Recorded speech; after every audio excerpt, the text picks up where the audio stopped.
好多時唔係我哋太攰，其實係我哋情緒太逼啊！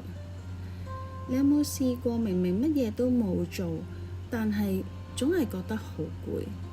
好多時唔係話我哋冇用，而係其實我哋成個人已經 overload 咗。所以反而唔係要我哋去逼自己要有啲乜嘢正能量，反而我哋應該去俾自己有一個靜靜地嘅空間，好好地去乜嘢都唔好諗，乜嘢都唔需要解釋，俾自己慢慢沉澱去重新整理。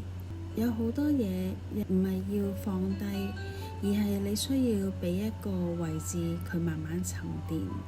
喺下面留言話俾我聽，你最想清空嘅係啲乜嘢？